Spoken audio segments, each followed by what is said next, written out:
Bienvenue au Bulletin des régions. Au sommaire, cette semaine, à Berthierville, on se dote d'un plan d'aménagement jusqu'en 2050. À Amqui, le deuil se poursuit.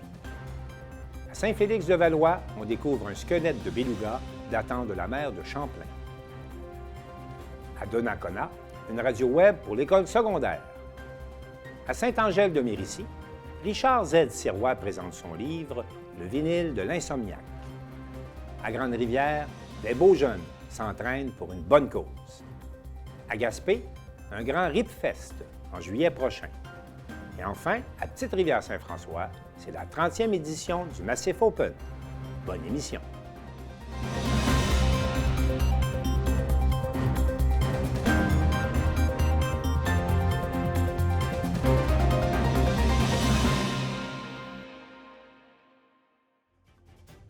Le Bulletin des régions est réalisé grâce à la collaboration des télévisions communautaires autonomes associées à Cogeco.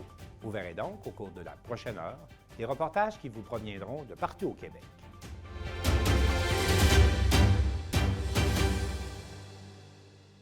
À quoi ressemblera la ville de Berthierville dans 30 ans? C'est la question que la municipalité a posée à ses citoyens dans le cadre de l'élaboration de son plan d'aménagement Berthierville 2050. Un reportage de Daniel Yvon de CTRB.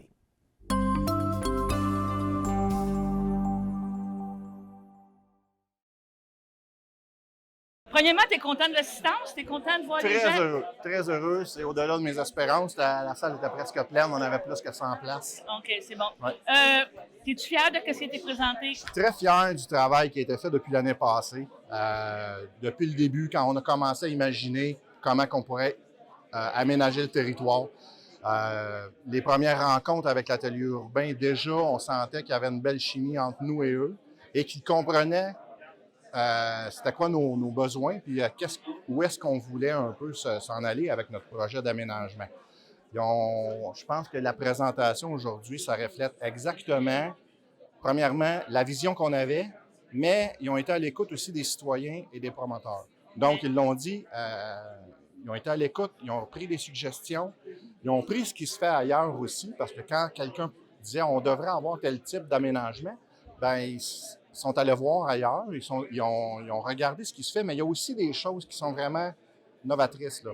Il y a vraiment des éléments qui ne font pas partie disons, de paysages qu'on connaît déjà au Québec. Donc, comme le dit tantôt Louis-Michel, c'est des choses qui pourraient être uniques, là. C'est une première au Québec. Donc, on a des éléments, même si on a un petit territoire, si on l'aménage comme il faut, ben, je pense que ça va devenir comme, disons, Une carte postale. Une carte postale, puis disons, un genre d'invitation aux gens à venir nous voir et dire, à Berthier, on pensait autrement. On pense autrement.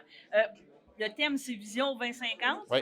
Comme tu as dit tantôt, je ne pense pas qu'il y en avait beaucoup qu'on va être là encore. Je ne penserais pas être encore à la mairie, mais c'est un beau leg que tu veux faire à la ville. Oui, parce qu'il faut arrêter faut arrêter de se projeter juste de 4 ans en 4 ans d'une élection à l'autre. Il faut penser à ce qui s'en vient plus tard.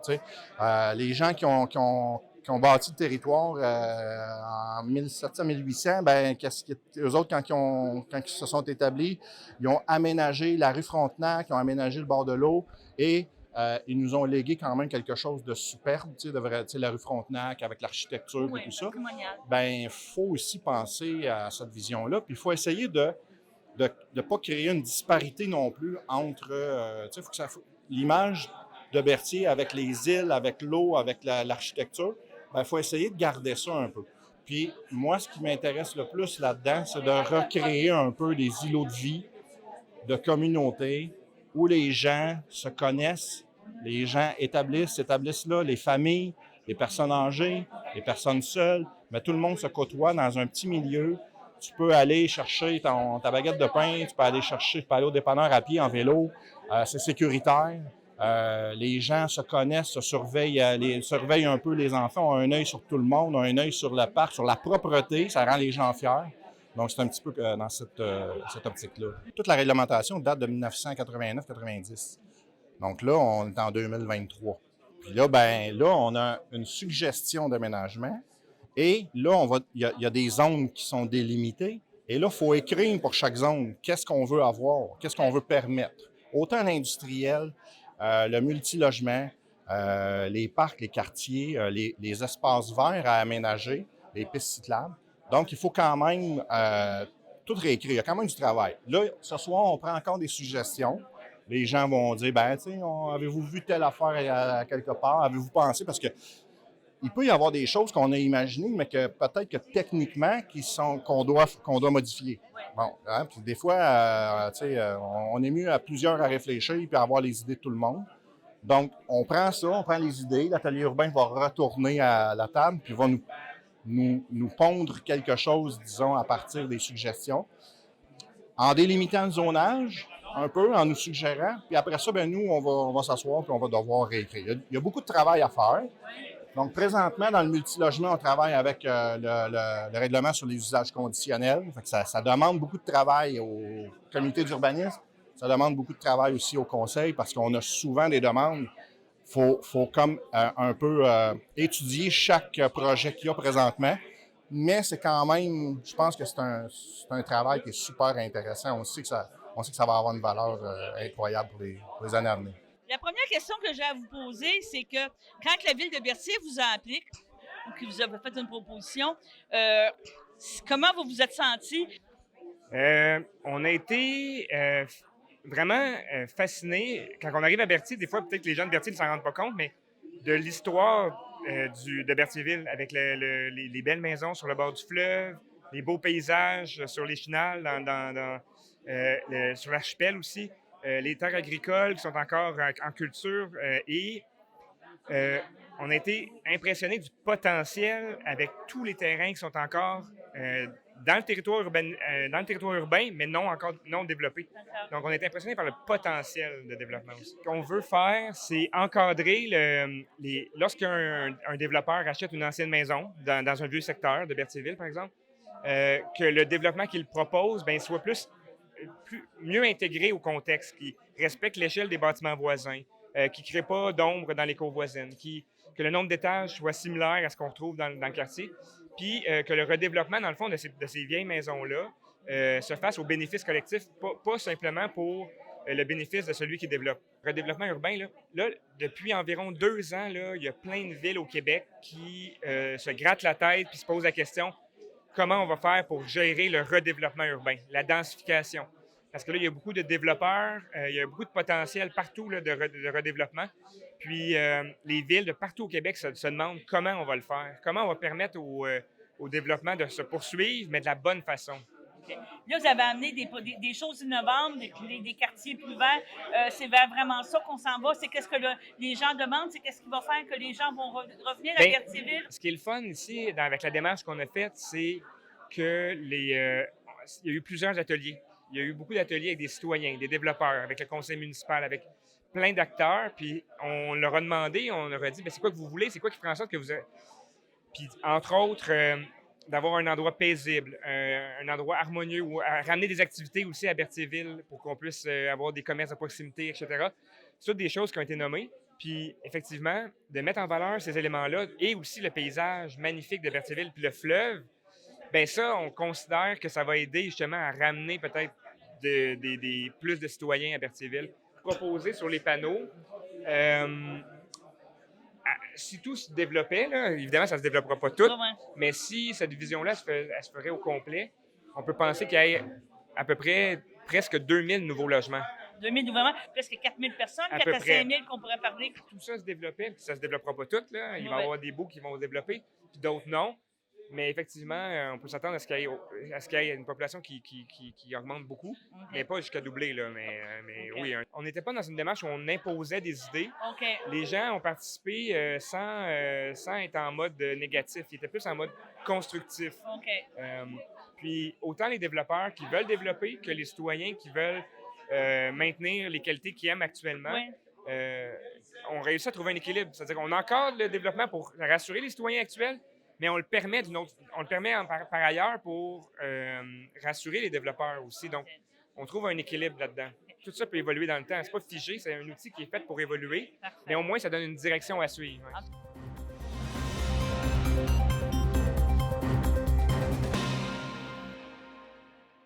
Le deuil se poursuit à Amqui une semaine après le tragique événement et j'ai fait le point avec Émilie Chouinard, qui est la directrice de TVC Matapédia.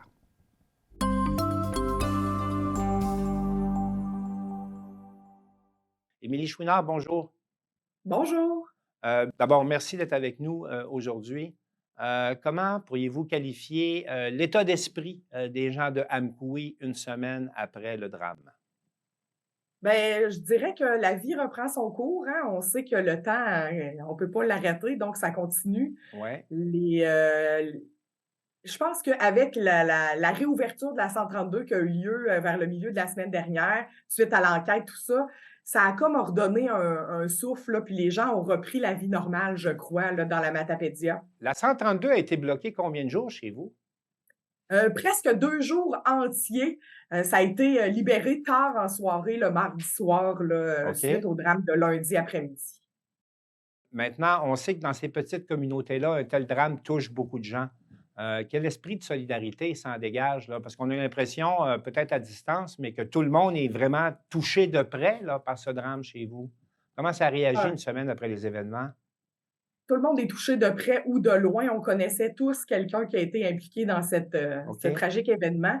Je dirais qu'une semaine plus tard, il y a eu des très beaux gestes de solidarité matapédiens, même canadiens, qui ont été vus là, durant la semaine. La tour du CN a fermé ses lumières à Oui. Toronto à 5 minutes au début de chaque heure. Ça a été très touchant. Un pont a été illuminé en mauve à Montréal aussi.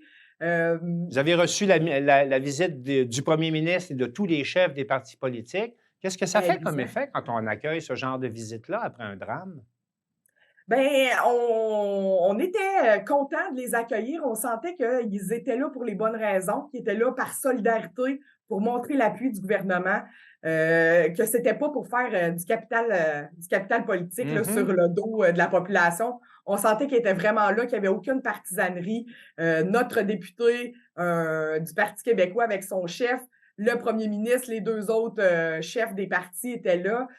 C'était impressionnant à voir, je vous dirais, parce qu'on n'a jamais vécu ça dans la Matapédia. C'est pas quelque chose de commun dans notre région de recevoir Oui. tout ce monde-là avec leur garde du corps. Ils étaient près d'une vingtaine là, de personnes arrivées en limousine. On a bloqué un tronçon de la 132 où les événements ont lieu pour que les gens puissent aller se recueillir.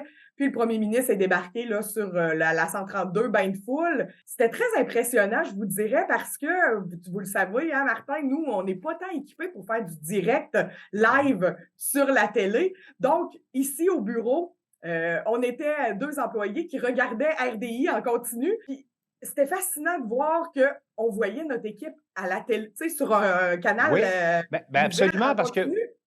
la tragédie a fait en sorte que vous avez été presque le centre du monde médiatique là, pendant un certain temps.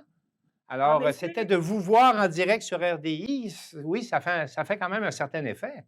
c'est irréel. C'est vraiment irréel. Puis tu sais, nous, on a des grandes vitrines devant la TVC, puis on a vu sur le boulevard où c'est arrivé. Donc, on faisait juste un pas de recul, puis on était comme, mon Dieu, ce qu'il y a à la télé en direct, c'est dans ma cour, là. Tu sais, c'est là, là. C'est complètement irréel. On dirait que j'ai l'impression que là, la poussière commence à Oui. retomber, mais pas retomber. Les médias, les grands médias sont partis parce Sont- qu'il y en avait de partout, là, de Québec, de Montréal. Il y a des chaînes anglophones qui étaient ici aussi. La presse écrite aussi, tout le monde était là. Donc là, ils sont partis. Maintenant, il reste que nous, notre petite communauté, nos peines. Il faut apprendre à se relever, je pense, de tout ça. Et comment pensez-vous que va se vivre le deuil maintenant qu'il est moins médiatisé? Ici, on est une communauté extrêmement serrée, la Matapédia. Tout le monde se Oui. connaît, tout le monde s'entraide. Je pense que c'est la force, c'est ce qui fait qu'on va rebondir après ce tragique événement. C'est sûr que là, il y a des nouvelles qui sont tombées. Il y a une 3e Oui. victime là, qui a été annoncée Et je en pense qu'il y a début encore de des gens semaine. qui luttent là, contre Oui. la mort présentement également chez vous. Là. Oui, oui, oui. On a Oui. une dame là, qui est toujours aux soins intensifs à Québec aussi, là, qui est entre la vie et la mort, puis on n'a pas tant de nouvelles de ce côté-là. Une 3e victime qui est tombée Oui. en début de semaine. J'ai l'impression qu'on n'a pas fini d'en entendre. Là. Il y a des choses qui sortent dans les médias tranquillement, pas vite. L'enquête suit son cours. Vendredi dernier, il y a eu une messe en solidarité là, où il y avait des centaines de personnes qui s'étaient réunies à l'église d'Amqui. Puis par la suite, la municipalité a invité tous les gens à aller au parc de la ville d'Amqui. Là, on a un gros parc en plein centre-ville. Puis on a fait une chaîne humaine avec tout le monde avait soit un lampion cellulaire allumé, une lampe de poche. C'est près de, je dirais, près de 600 personnes, 700 personnes qui se sont rassemblées pour faire toute la chaîne humaine, tout le tour du parc. C'est très touchant de voir que tout le monde se sent interpellé, tout le monde veut faire quelque chose, tout le monde veut aider à consoler les gens qui sont plus touchés, je dirais. Il y a des belles marques de solidarité, il y a des campagnes de sociofinancement qui ont été amorcées pour la famille qui avait les petits-enfants, les parents et les grands-parents. Là, il y a 2 campagnes de sociofinancement qui circulent en ce moment. Donc, la communauté se ressoude suite à ces événements. Dites-moi, parfois, ce genre d'événement également provoque beaucoup d'insécurité. Est-ce que les gens ont recommencé à marcher sur la route? Les gens ont recommencé à marcher. Je crois que les gens ont plus conscience qu'ils sont plus tant... Tu sais, on ne pouvait pas s'imaginer qu'un drame comme ça pouvait arriver à Amqui. Nous, je dirais, en tant que parents, moi, j'ai des enfants qui passent par là quand ils reviennent de l'école. Je tremble à tous les jours depuis lundi dernier. Je sais que ça ne réarrivera pas. Je sais que... Mais on a toujours le petit moment de « Oh mon Dieu, c'était pédagogique lundi. » Nous, lundi dernier, le 13 mars, donc il n'y avait pas d'enfants qui sortaient de l'école à cette heure-là. Et Dieu merci, parce que ça aurait pu être autrement tragique que ça l'a été, là. Bien, oui, les gens ont repris possession du centre-ville d'Amqui tranquillement. Je dirais, les gens, on a un recueillement, je pense, une pensée pour les victimes à chaque fois où on passe. J'ai l'impression que, tu sais, il y a encore pas des débris, mais des gestes, là, tu sais, des choses, on voit qu'il y a une rambarde. On voit qu'il est arrivé quelque chose. Il y a des fleurs d'accrocher un peu partout, des toutous sur les bancs. Fait que, tu sais, il reste que c'est encore très frais comme événement. La cicatrice est encore très vive. C'est ça. Le temps va arranger les choses, je crois. Émilie Chouinard, merci d'avoir été avec nous pour faire le point. Et puis, je pense qu'au nom de toutes les stations communautaires qui participent à l'initiative du Bulletin des régions, je vous envoie d'abord nos sympathies, nos condoléances. Puis, je vous souhaite un bon retour aux choses. Merci. Merci à vous. C'était Émilie Chouinard, la directrice générale de TVC Matapédia.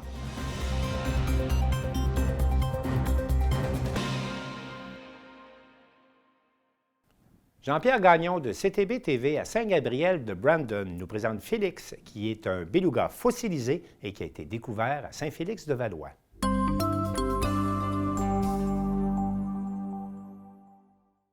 Alors bonjour, c'est avec plaisir cet après-midi que je me retrouve avec le personnel de CTB TV pour venir vous raconter une histoire.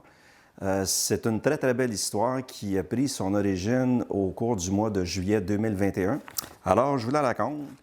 C'est le 25 juillet 2001, en effectuant des travaux hydro-agricoles, une avicultrice de Saint-Félix-de-Valois découvre ce qui semblait être, à prime abord, des roches.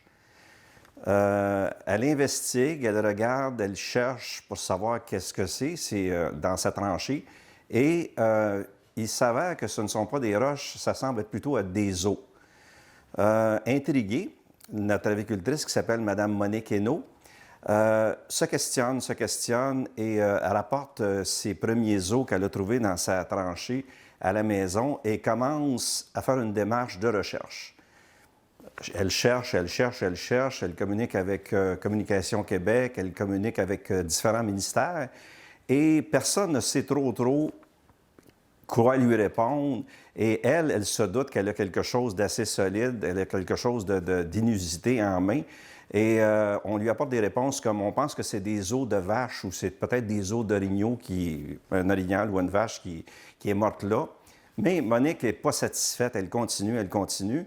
Et à un moment donné, son beau-frère, qui travaille dans un ministère dont je ne me rappelle pas du nom, à Québec, lui dit « Pourquoi tu ne communiquerais pas avec la Société de paléontologie du Québec, qui est à l'UQAM? » Ce qu'elle fait, communique avec la Société de paléontologie, et là, on lui dit Écoute, on va peut-être dégager une équipe pour aller voir chez toi qu'est-ce qui se passe avec ça. » Et Monique a bien hâte. Le premier dimanche du mois d'août 2001, elle s'attend à voir arriver une ou deux voitures de scientifiques qui vont venir valider, voir ses os et venir voir sa découverte. Mais c'est un autobus qui arrive, une équipe de scientifiques de l'UQAM qui débarque chez elle un dimanche après-midi et qui vont voir le site.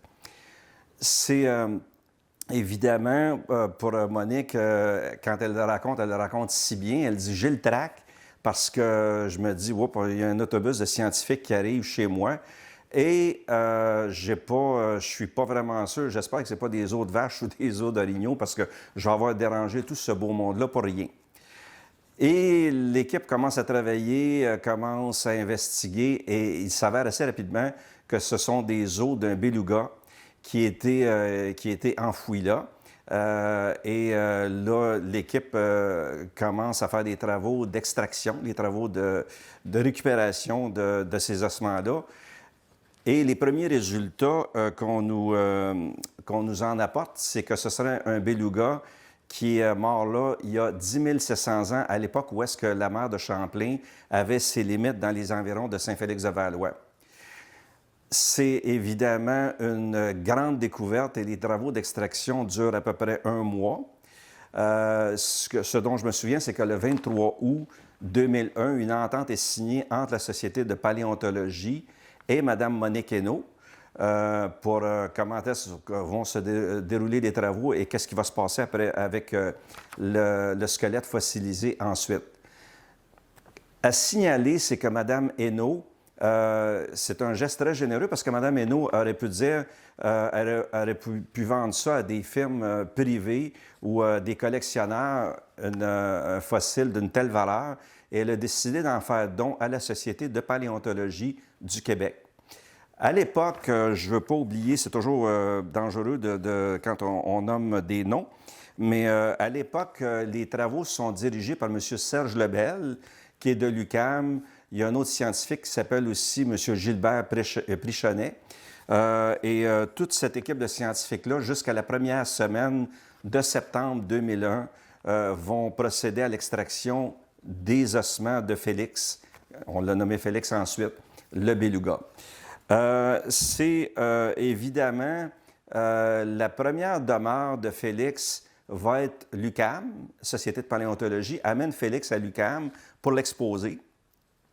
Et là, évidemment, il y a l'émission Découverte, il y a même Québec Science, il y a les journaux régionaux, l'Action, l'Expression à l'époque, font grand bruit avec cette histoire-là parce que, évidemment, ça confirme les limites de la mer de Champlain. C'est quelque chose, évidemment, qui a comme chambardé la cartographie et tout ça.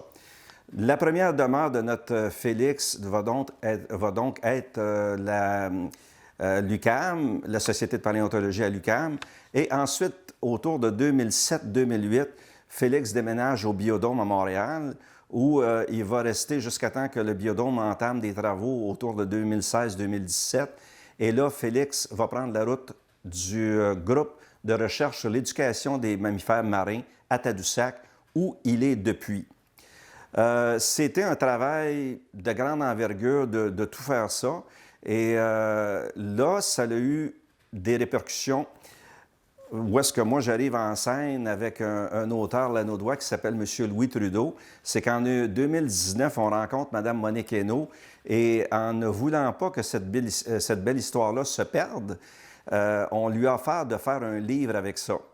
Et le livre qui en a résulté s'appelle « L'Odyssée de Félix le Beluga », un livre d'à peu près 160 pages qui relate complètement, qui relate toute l'histoire à partir du 25 juillet 2001. Et le lancement du livre s'est fait le 25 septembre 2021, soit à peu près 20 ans, un petit peu plus que 20 ans après la découverte.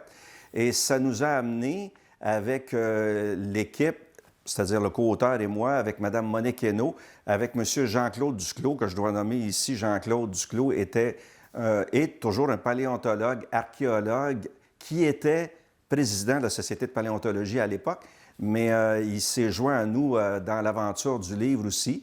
Il a pu nous donner de la documentation. Et le photographe qui a tout documenté en images à partir de la découverte des travaux d'extraction et tout ça. M. Murray, depuis le 25 juillet 2001, allé jusqu'à aujourd'hui, jusqu'aux événements qu'on a fait. On a fait des lancements, on a fait des conférences à 9 endroits dans la région, aller jusqu'à Tadoussac, l'île Verte. L'Odyssée de Félix le Beluga, qui est la collection Les richesses du parcours, qui a été éditée par l'Organisme des bassins versants de la zone Bayonne. Ce livre-là est en vente à CTB TV au prix modique, toujours très modique, de 20 plus les frais d'expédition. Donc, ne vous gênez pas si vous pouvez vous procurer ce livre-là qui relate toute l'histoire de la découverte de ce squelette fossilisé de beluga le 25 juillet 2001.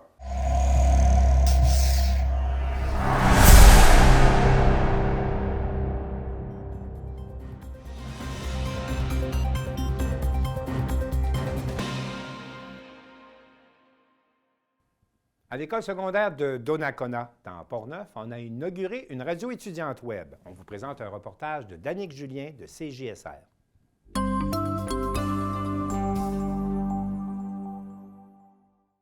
Yo la gang, bienvenue à la première émission de ESDO Radio. Je pense que pour ça mérite quand même une main d'applaudissement. C'est pas rien. C'est ce mardi 14 mars dernier qu'a eu lieu le lancement officiel de ESDO Radio, la nouvelle radio web de l'école secondaire de Donnacona, propulsée par radiojeunesse.ca. C'est après avoir reçu une invitation de la part de Radio Jeunesse que Gabrielle Delisle, la technicienne en loisirs de l'école secondaire de Donnacona, a mis en marche le projet qui a attiré 11 jeunes, dont la plupart proviennent du niveau de secondaire 1. Salut Gabrielle, comment ça va? Allô? Hey, j'aurais quelques questions pour toi. Oui, vas-y. Parce qu'on sait quand même beaucoup de choses sur toi, mais il manque quelques infos. En fait, pourquoi toi t'as décidé de t'occuper de la vie étudiante? 2 émissions distinctes seront présentées chaque semaine jusqu'à la fin de l'année scolaire. Voici l'étudiante Daphné Lachance qui présente cette nouvelle grille horaire. Le mercredi, nous aurons une émission de la matinée endiablée. La matinée endiablée seront 2 équipes qui réaliseront cette émission en alternance une semaine sur 2. Premièrement, il y aura la gang à Rose qui feront des émissions avec des chroniques de voyage, d'environnement, de jeux et d'invités. La gang à Zoé, quant à eux, parleront de sport. On pourra écouter la mission de la matinée endiablée le mercredi de 8h15 à 8h45 et les rediffusions le samedi-dimanche à 10h jusqu'à 10h30. Pour la playlist, on pourra les écouter le jeudi à 8h15 à 8h45. La playlist est une émission musicale avec Léane et Megan. Les rediffusions seront le vendredi et le lundi à 16h15 jusqu'à 16h45. Pour nous écouter, vous pouvez aller sur la radiojeunesse.ca sous l'onglet Radio Web puis sélectionner l'école secondaire de Donnacona. Bonne écoute! La radio a été conçue de toutes pièces par les étudiants qui ont trouvé le nom, mais également le logo, avec l'aide de l'équipe de Radio Jeunesse. Jérémy Garcia nous le présente. On va commencer par les cornes. Donc, les cornes sont signe du diable, donc le logo de l'école. Le casque et le micro, c'est pour signifier la radio. C'est notre radio, c'est la radio web, donc le micro et le casque. ESDO, eh bien, c'est nous autres, c'est École secondaire de Donnacona. Et puis voilà, Donnacona, c'est le D en rouge dans le micro. Voici. Merci. Les équipements permettant la radiodiffusion, comme les micros par exemple, ont été fournis par radiojeunesse.ca qui souhaite permettre aux étudiants et étudiantes de faire entendre leur voix. Le projet a débuté à Gatineau et au fil des ans a permis à plusieurs autres radios de débuter leur activité partout au Québec. Voici Nathalie Bernard de Radio Jeunesse à ce sujet. Radio Jeunesse a sa propre antenne à Gatineau, Ottawa, et ce projet de radio web a permis d'ouvrir 14 radios à travers le Québec, ce qui fait que chaque mois, les jeunes vont se rencontrer pour faire une grande émission commune, rencontrer les personnalités, les artistes qu'ils désirent. Et ici, à Donnacona, ils sont uniques, là. Ils commencent, donc c'est vraiment le début d'un grand projet. Pour Mme Bernard, les radios étudiantes aident à la relève dans le monde radiophonique. La voici à nouveau. Oui, parce que la radio sera toujours la radio. La radio, c'est simple, c'est accessible, c'est facile. On peut faire de la radio en 30 secondes, en direct dans une station, et c'est possible. Et la relève était moins présente. Et à Radio Jeunesse, on les débute à 10 ans. Là. Donc, à 9, 10, 11, 12, 13, ils font des camps de jour, ils font des camps d'été, ils font des semaines de relâche. On donne la formation, on les met beaucoup dans des contextes très ludiques et éducatifs. Donc, ils apprennent tout bonnement, ce qui fait que plusieurs de ces jeunes-là qui sont aujourd'hui dans les médias, déjà à 11-12 ans, ils avaient rencontré plein de vedettes, ils avaient rencontré le premier ministre, des députés. Donc, pour eux, c'est un beau bagage. Chaque année, de nouveaux étudiants pourront embarquer dans le projet de la radio ESDO. C'était Danick Julien pour CJSR.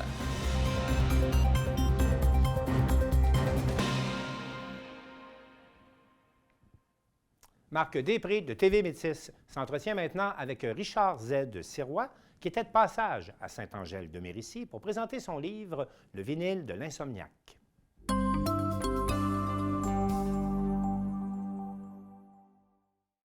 Eh bien, Richard Z. Sirois, donc on se trouve à la Bibliothèque municipale de Sainte-Angèle-de-Mérici, où aujourd'hui, vous avez donné une conférence. Oui, j'ai eu une belle invitation il y a quelques semaines de venir faire une conférence ici. Puis je suis content parce que ça tombe exactement, presque jour pour jour, le jour de la sortie de mon livre qui s'appelle « Le vinyle de l'insomniaque », qui est sorti le 6 mars l'année dernière. On est le 5 aujourd'hui, fait que c'était comme un petit clin d'œil pour souligner le premier anniversaire de ce livre, parce que ma passion dans la vie, c'est beaucoup la musique, le rock, et j'ai beaucoup de vinyles chez moi. Je me sers de ça pour la radio, puis je m'en suis servi pour écrire un livre. Et ce livre-là, on peut dire un grand merci à votre fils. Là. Oui, ce qui est arrivé, c'est que quand la pandémie est arrivée, bien sûr, il n'y avait plus de travail en radio, en télé, j'avais plus de contrat. À un moment donné, j'ai écrit un petit texte pour souligner la date anniversaire du décès de mon père. Ça faisait 3 ans que mon père était décédé. Mon garçon, qui avait 20 ans, me dit « Papa, c'est bon ce que tu as écrit sur mon grand-père. J'ai aimé ça. Tu as écrit des beaux textes, c'est touchant, émotif. » Puis là, je dis « Ouais, mais oui, j'ai aimé ça, c'est sûr. C'était mon père. J'ai écrit quelque chose de touchant. » Puis là, mon garçon me dit « Tu devrais écrire d'autres choses. » Puis là, je dis, je sais pas sur quoi écrire. Tu sais, j'étais comme ça, j'ai publié ça sur Facebook. Il dit, écris sur ce que t'aimes. Puis là, ça a été un déclic instantané, écris sur ce que t'aimes. J'ai réalisé qu'autour de moi, j'aimais la musique, j'aimais le rock. J'ai fait 30, 40 ans de radio ou presque. J'ai rencontré plein de personnalités, j'ai vu plein de shows.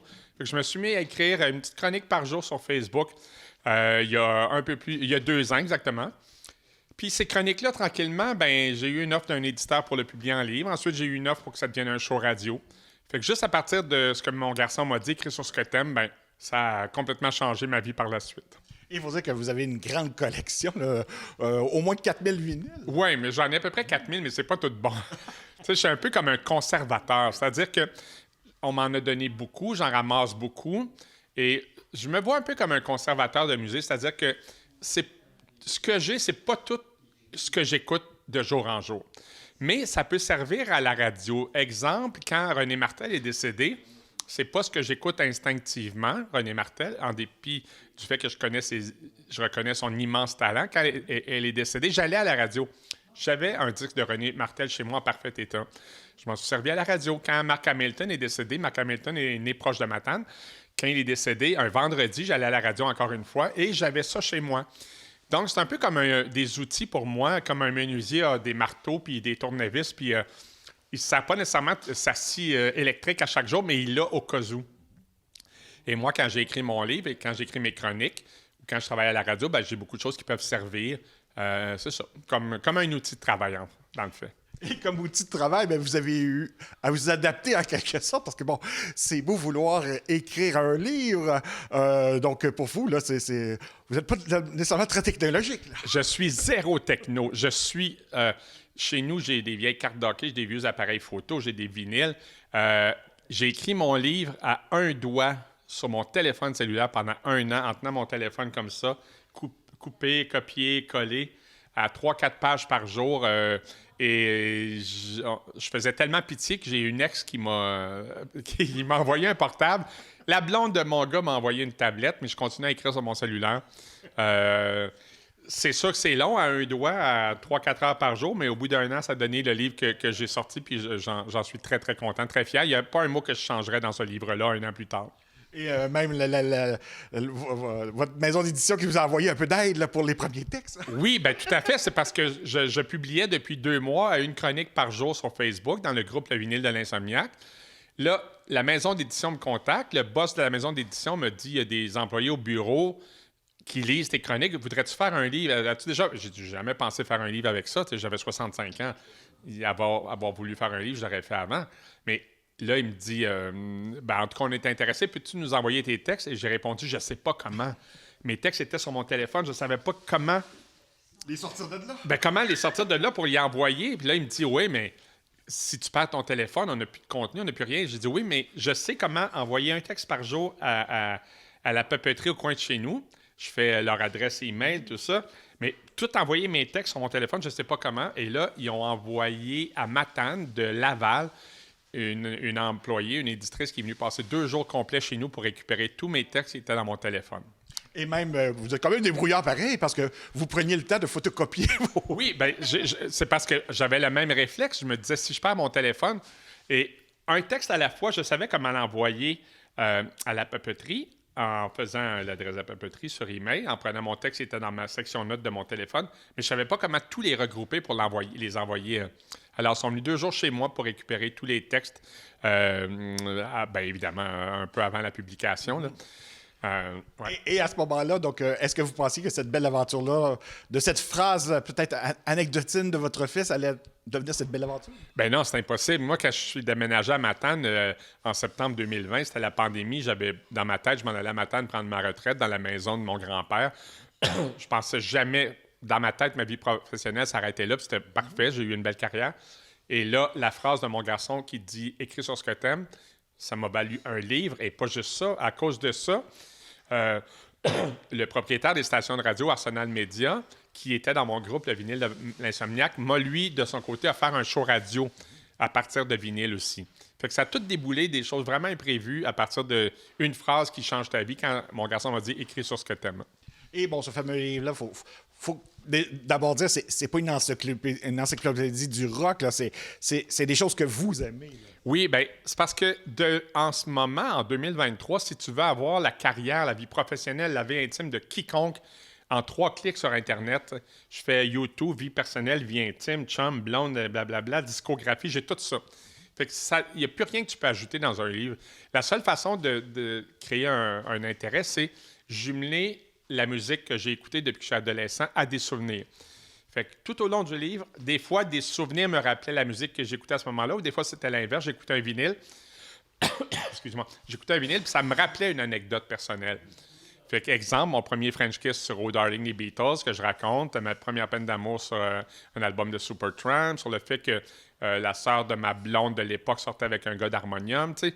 Fait que j'ai tout jumelé ça pour parler d'un vinyle et toujours avec un aspect de ma vie personnelle ou carrière ou autre. Ça semble avoir plu à votre public, puisque, bon, sur 7000 livres publiés, il y en a déjà un bon 5000 qui ont trouvé preneur. Oui, bien, c'est, tu sais, un succès au Québec dans les livres, c'est entre 3000 et 5000 copies à peu près. Moi, je viens de dépasser 5000. Il doit en rester 1400 quelques à vendre. Je suis très content de ça. C'est sûr qu'à l'occasion, il y a quelque chose qui se vend à 200 000 copies, mais la grande moyenne des livres, c'est à peu près entre 3 000 et 5 000.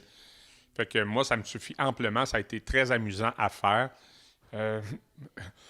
Et j'assume complètement d'être rendu à peu près à 5 000. Et à ce moment-là, bon, pour vous, est-ce qu'il pourrait y avoir une deuxième édition éventuellement? Bien, j'ai d'autres textes en réserve. Est-ce que la maison d'édition, c'est sûr que c'est juste à la limite d'être rentable pour une maison d'édition. Je n'ai pas encore de texte pour en faire un deuxième. Ça avance tranquillement, mais si ça ne devient pas une deuxième édition, c'est pas grave. J'aurais au moins fait ça dans ma vie, d'écrire un livre, ce que je ne pensais jamais faire avant. Et le tout à partir d'une passion que vous aviez déjà en plus. Ben oui, parce que je fais en 2023 ce que je voulais faire au début de Rock et Belles Oreilles. C'est-à-dire Rock et Belles Oreilles, en 1981, c'était une émission de radio sur le rock. s'il y a le mot rock dans Rock et Belles Oreilles, c'est parce qu'on parlait de musique d'abord et avant tout. Quand j'ai rencontré Guy, on écoutait les mêmes disques, la même musique, on allait voir les mêmes shows. On a commencé à se parler à l'université en fonction de la musique.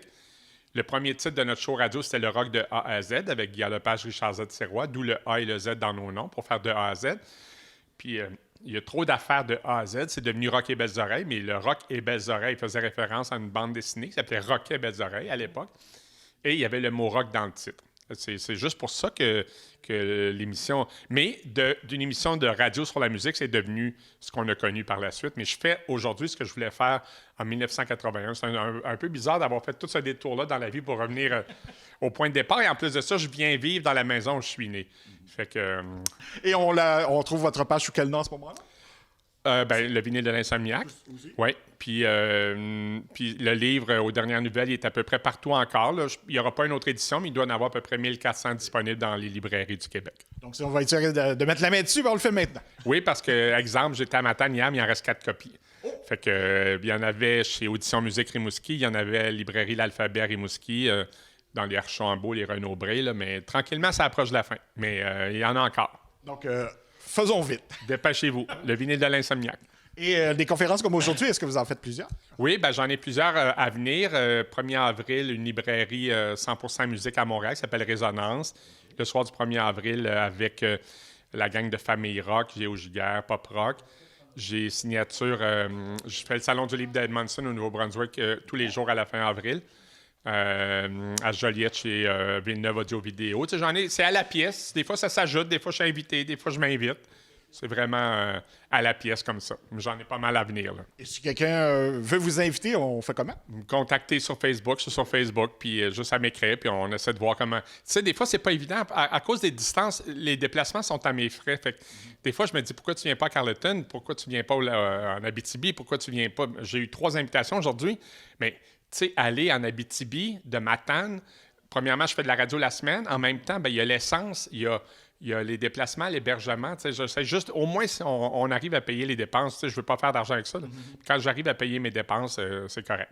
Donc, on invite les gens qui veulent vous accueillir, à entrer en contact avec vous. Je suis facile à trouver. Merci beaucoup. Ça fait plaisir.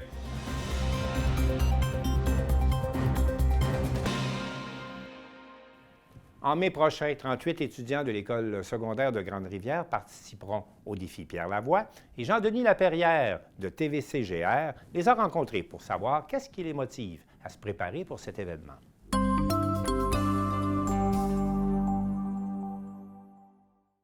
Les 13 et 14 mai prochains, 38 étudiants de l'École secondaire du Littoral participeront à la course du Grand défi Pierre Lavoie. Je suis allé à la rencontre de 8 étudiants pour savoir ce qui les motive à faire cet événement.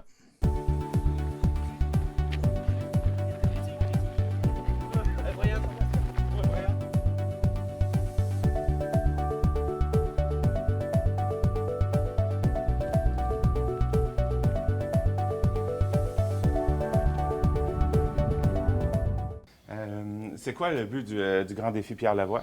C'est une course de 270 km entre Québec et Montréal. Puis pour y parvenir, on s'entraîne 2 fois par semaine, beau temps, mauvais temps. On aime ça à l'automne, puis au printemps, des fois. Au printemps, c'est sûr qu'il y a beaucoup d'eau. À l'hiver, il fait froid, c'est souvent dur d'y aller. La motivation n'est pas toujours là, mais c'est ça. On attend de faire le défi depuis secondaire 1, mais on a juste la possibilité de le faire cette année à partir de secondaire 4, donc on est très contente. Pour aller faire ce défi-là, ça prend des motivations. Quelles sont-elles? Bien, dans le fond, il y a surtout améliorer sa condition physique parce qu'on court, comme mon ami l'a dit, 2 fois par semaine. Avoir des meilleures habitudes et surtout se dépasser en faisant le défi Pierre Lavoie. Le fait de devoir vous entraîner l'hiver, vu que ça doit être plus dur sûrement, rendu au défi, est-ce que ça devient ça devient plus facile à faire? Bien, c'est certain que pour courir l'hiver 2 fois par semaine, ça prend beaucoup, il faut être persévérant, puis ça prend de la motivation. Fait que ça nous prépare. Le défi Pierre Lavoie, c'est un grand défi, c'est très dur, fait que ça nous prépare pour ça, c'est certain. Quels sont les impacts de pouvoir participer au défi? Bien, c'est sûr, c'est vraiment le fun parce que ça nous crée comme une grosse famille, on est tous ensemble. Puis c'est sûr que de s'entraîner 2 fois par semaine, ça nous rapproche plus. Puis dans l'autobus, secondaire 1, secondaire 5, on est tout ensemble. Fait que ça fait que ça nous crée une grosse famille. Puis moi, je suis en secondaire 1, fait que je peux connaître du monde de secondaire 2, 3, 4, 5 grâce aux défis. Donc, participer au défi, ça doit pas être gratuit non plus. C'est quoi combien ça coûte pour aller là? Ben, cette année, le défi, ça nous coûte 35 000 ce qui est 10 000 de plus qu'en 2019, la dernière fois que l'école a participé. Pour ça, on a ramassé beaucoup d'argent. Il y a des commanditeurs qui nous aident beaucoup. On a aussi vendu du chocolat à l'automne. Puis bientôt, on organise un souper spaghetti, donc le 25 mars. C'est de 4h30 à 8h. Tout le monde est le bienvenu. On vend des billets, nous, les élèves. Sinon, le soir même, il va y avoir des billets disponibles à l'entrée. Il va aussi avoir, durant la soirée, une animation du Parlement étudiant et un tirage. Puis, vous allez faire aussi une simulation de course. Oui. Le 15 avril, on fait une simulation de course. Fait qu'on va faire une dizaine de relais de 1,5 km toute la journée. Puis, ils vont aussi organiser des activités pour faire bouger la communauté. Puis, il va y avoir des informations qui vont vous être données dans les semaines plus tard. Qu'est-ce que ça représente pour vous autres, le défi? Bien, le défi, c'est important pour nous. C'est une activité qui est quand même assez unique. C'est pas dans toutes les écoles qu'on peut avoir ça. Les élèves du primaire ont hâte de venir à l'école pour faire le grand défi. Ça nous permet de rayonner à travers le Québec. On a fait des podiums les dernières années. On est capable de rayonner. Fait que c'est important pour nous pour ça. Il y en a d'entre vous autres qui ont commencé dès la 6e année à participer au club de course? Oui, effectivement, on a eu cette chance. Fait que dans le fond, depuis la 6e année, on participe au club de course. On a eu la chance, dans le fond, de participer une fois au Grand Défi Pierre-Lavoie. À cause de la pandémie, il n'a pas eu. Mais malgré ça, on a continué à rester dans le club de course pour s'améliorer. Donc, est-ce qu'il y a quelque chose d'autre que vous aimeriez ajouter? Oui, bien, pour terminer, merci à tout le monde qui nous a encouragés et on vous invite à continuer en nous aidant dans les activités qu'on organise.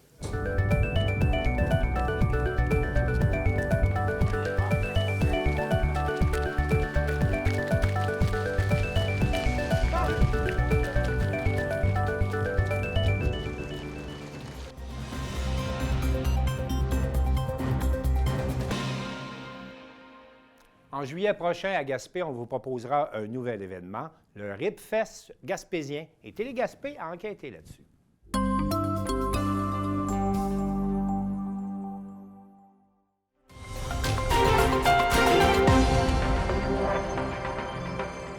Ouais, moi, c'est Danny Blanchette du Club Lyon de Gaspé, organisateur du RIPFest gaspésien, de la première édition du RIPFest gaspésien.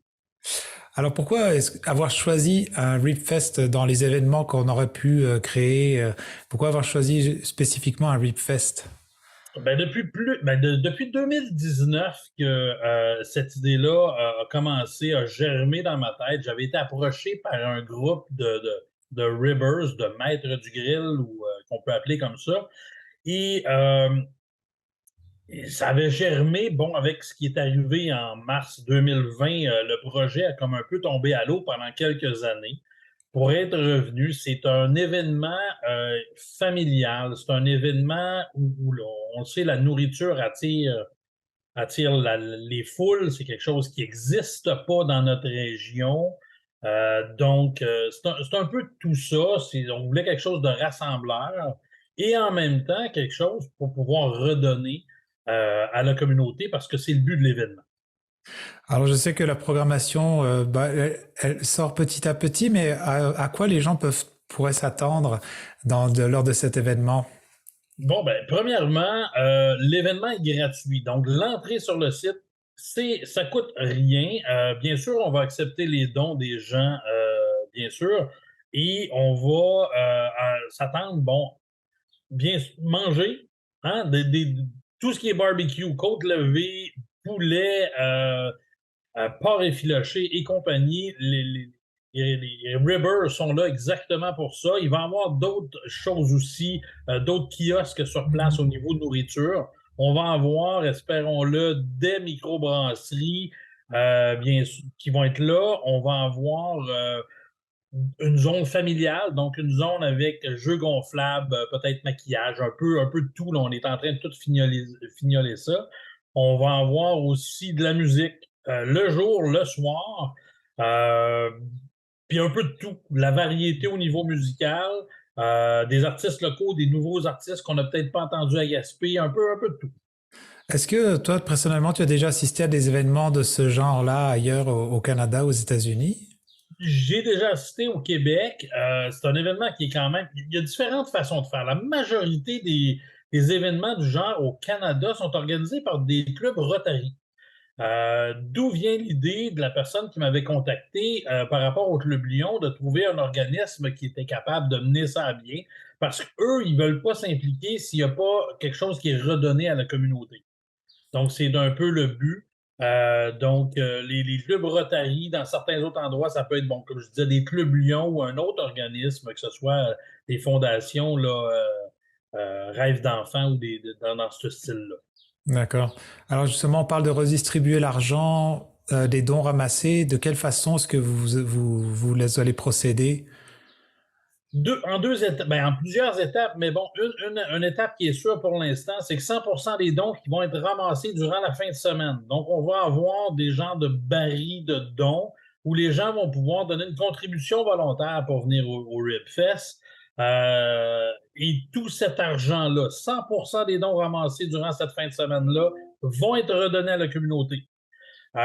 Comme je disais, ça ne coûte rien pour entrer. C'est 100% bénévolat, donc personne de payé dans notre équipe ou quoi que ce soit. On va inviter des organismes ou des clubs ou des choses comme ça pour pouvoir aller chercher des bénévoles et on va redonner à ces organismes-là.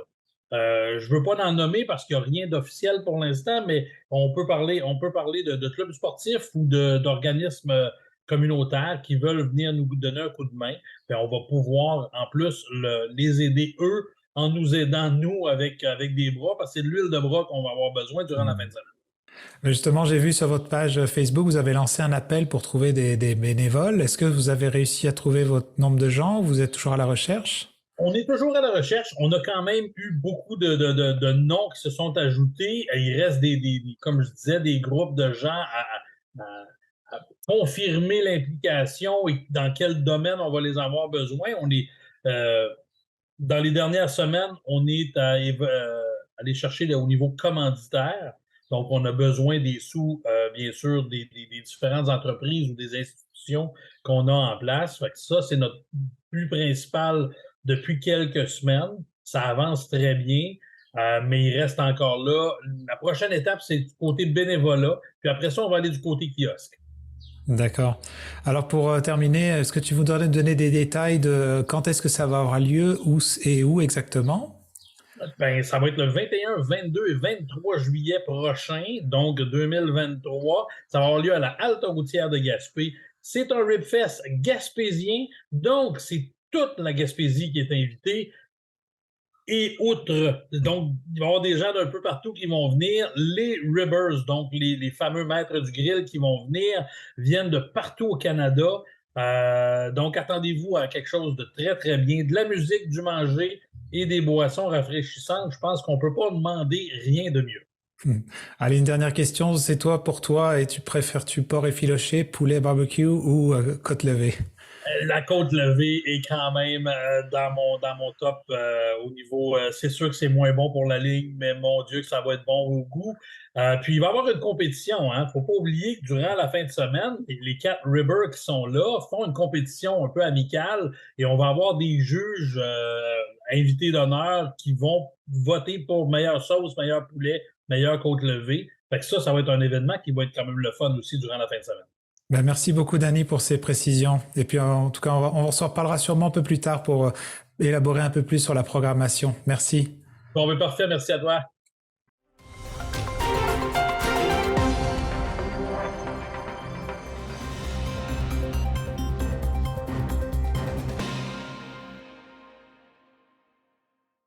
Une fois n'est pas coutume, alors je vous présente un reportage que j'ai réalisé pour TVCO. J'ai rencontré Isabelle Vallée du Massif de Charlevoix pour parler du Massif Open qui aura lieu le 25 mars prochain.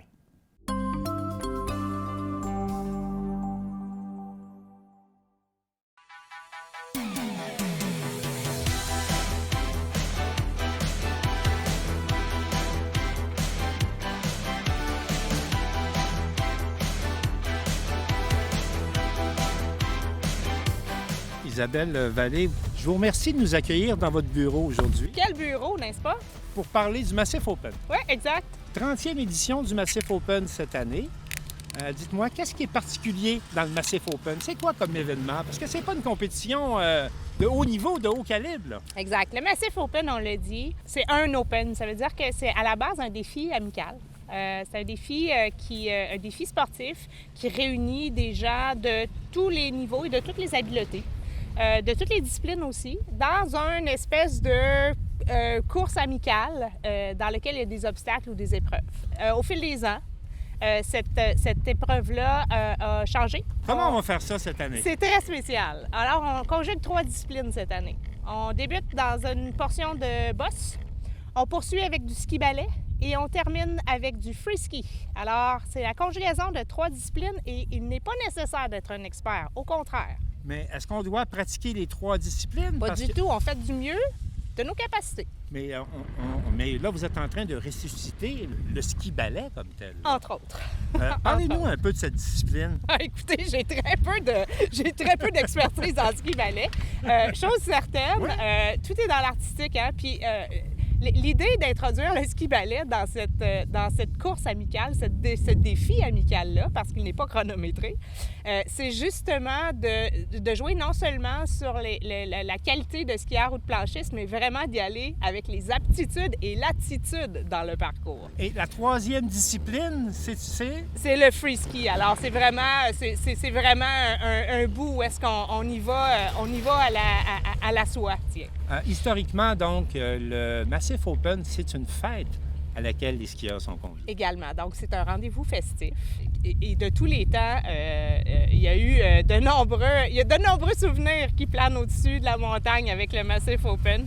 Alors, cette année, la portion festive, elle est du sommet à la base de la montagne. C'est-à-dire que non seulement il y aura le défi amical dans la piste La Cabaret, mais il y aura également, la montagne sera animée du sommet à la base. Alors, on a à la base, à la terrasse de la base de la montagne, un chansonnier.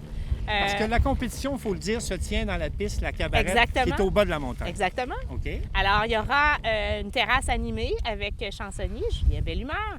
Il y aura également au sommet de la montagne en après-ski, Valère, qui est quand même un groupe qui est bien connu et qui est reconnu pour faire danser les foules ici au Massif. Mais il y a aussi l'ambiance de la buvette de montagne, celle du Camboul. Ça, c'est une nouveauté cette année sur la montagne. Exactement. Donc, cette année, on parle des avant-après-ski. Alors, ça a lieu à compter de 2 heures et c'est animé par un chansonnier. Donc, c'est un happening qui se tient sur la terrasse du Camboul. Et évidemment, il y a barbecue, vin chaud, mais aussi en animation musicale. Alors, ça fait partie des nombreux environnements musicaux qui seront offerts cette journée-là. Est-ce qu'on invite les gens à s'habiller d'époque? Ah bien, certainement. Alors, on vous verra à l'habiller d'époque aussi de votre côté. Certainement. Tradition le veut. Oui. On se déguise au Massif Open. Cette année, on célèbre la 30e édition. Alors, en fait, la 30e année, je devrais dire, du Massif Open. Alors, ce qu'on souhaite faire, c'est d'inviter les gens à s'habiller vintage pour l'occasion, donc rétro. Donc apporter des couleurs fluo, à mettre les vêtements des parents, des oncles, des tantes, des gens qui ont participé à des compétitions d'époque. Donc pour bien sûr faire revivre un peu d'histoire et participer à l'histoire de la montagne. Donc pour ceux qui veulent participer à cette fête du printemps, parce que c'est également ça, tout à fait. On rappelle les coordonnées et comment on fait pour participer. Bien, c'est très simple. Alors, pour s'inscrire, on se présente au Pub Le Grand-Duc pour s'inscrire au défi amical dans la Cabaret. On se présente le matin au Grand-Duc le matin même. Le 25 mars. Exactement. Oui. On s'inscrit donc là. Et sinon, toute l'animation de la montagne est gratuite tout au long de la journée. Alors, c'est aussi simple que ça, mais le prix d'entrée, l'habillement rétro. Isabelle Vallée, merci beaucoup et bon Massif Open. C'est un grand plaisir. On a bien hâte de retrouver tous les gens de la région pour célébrer avec nous.